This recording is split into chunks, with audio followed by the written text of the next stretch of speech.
Hi, I'm David Lee. Welcome to my home again and my special evening to make pate. As you know, we have many special things about Shell Point, and one of them is the special friends you meet. And my neighbor Michelle McCarthy was so kind. She knows my love of French food, and she is from France. And so she gave me a terrine, but the only request is to make pate. So I've never done it before. And as I said before, one of the other wonderful things about Shell Point is to have Fine Mark Bank here.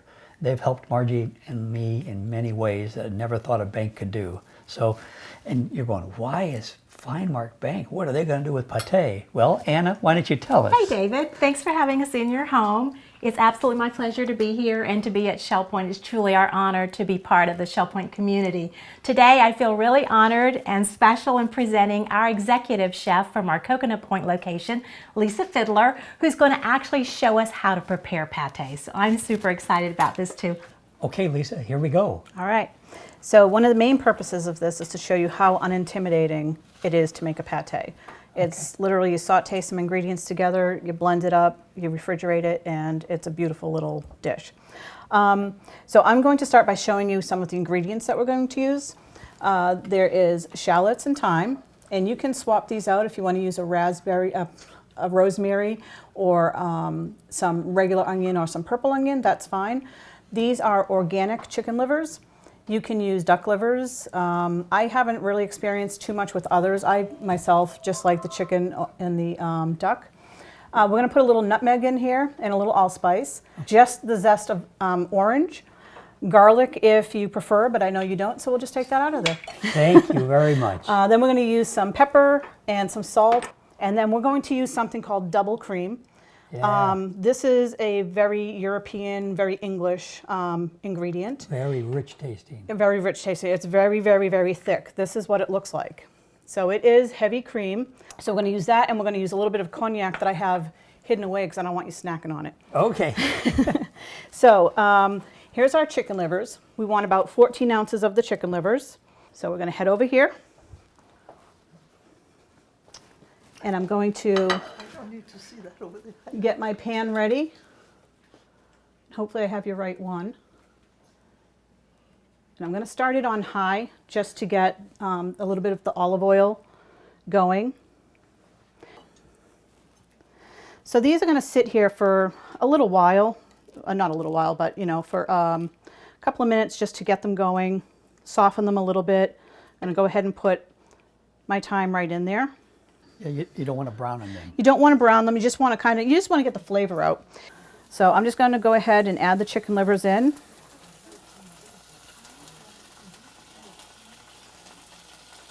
And what you want to do is you want to cook them through, but you want them to still be a little moist. So it's just starting to brown. It's just starting to brown, so I flip them over because it will take a little while. Some of these pieces are really kind of fat. And we want to make sure that we get them cooked all the way through. I constantly check them, and it also helps from the pan getting too sticky, you see over here. And you can literally just, they're very soft, so you can just kind of cut into them. And you can see that it's cooked through. It's pretty pink. It's kind of medium. Yeah, yeah. Okay, so I'm going to use a teaspoon of the allspice. And you can be as exact or not exact as you want. I'm just going to spread it all in there.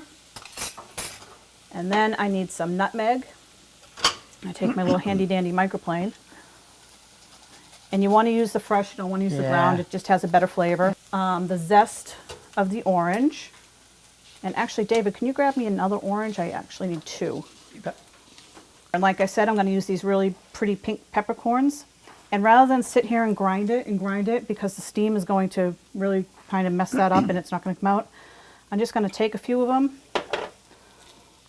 and crunch them in there because, again, this is all going to get ground up. I'm going to add a teeny bit more of the oil just to kind of loosen it. So I am going to actually leave the burner on, and we're going to walk over to the food processor. What about the cognac? That's next. That's next. Okay. And I'm going to put all of this in here.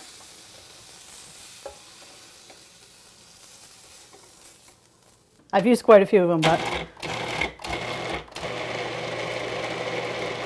Well, And- and some people just don't want to have alcohol, right. so you can do without that, but this adds some wonderful flavor, right? Beautiful flavor. And you can measure it or not. I tend to not measure alcohol. Okay, so we're just going to deglaze the pan here. Get all those nice yummy bits up because there's a whole lot of flavor in those. And now I'm going to add that cream. Ooh, okay. And this is a little bit different than, like if I threw a whipping cream in there, that would actually curdle a little bit more, but this has a lot of fat in it. Okay, so that's all done. We're going to add this to our other mixture.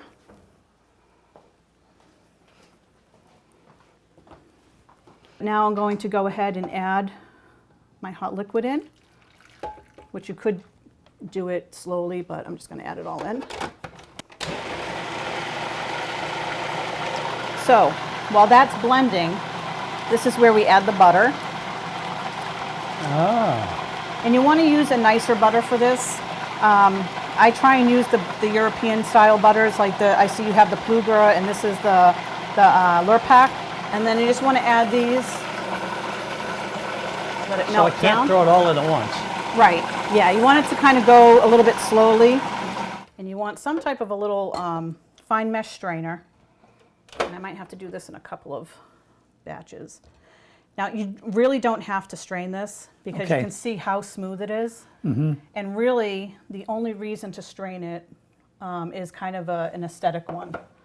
So I'll try and do this real quick so you can see what I'm talking about if we get any I of it. suspect if you're in the country in France, they don't strain it because sometimes you have a little chunk in there too. Yeah, and you see there's like sometimes little bits, like these little, Yep. sometimes there's little parts of the liver that aren't quite as pretty. Well, my wife does not like pate. You may see her sneak in when I do a chocolate show, but you will not see her in pate. You never know. Sometimes a She's- lot of people who don't think that they like it will try this and they will like it. She's been known to pop up and lick the beaters with chocolate. It's a woman after my heart. Okay, so then you would just put everything into your nice little tureen here. Okay, so I'm going to put that into the refrigerator Okay. and let that chill. So we have our tureen that we let chill, and you can see it looks nice and firm. So what you want to do is just want to pour that butter over. And you say it's better to use a spoon. You want to use a spoon. You don't want to dump it in because it could, make unsightly holes. And we just kind of want to spread it in. And we're going to use all of it. We want a nice, fairly thick layer. And again, this is something that helps to cut through that gaminess. Oh, okay. So we want to add some more orange zest because we want people to know that there's some orange in there.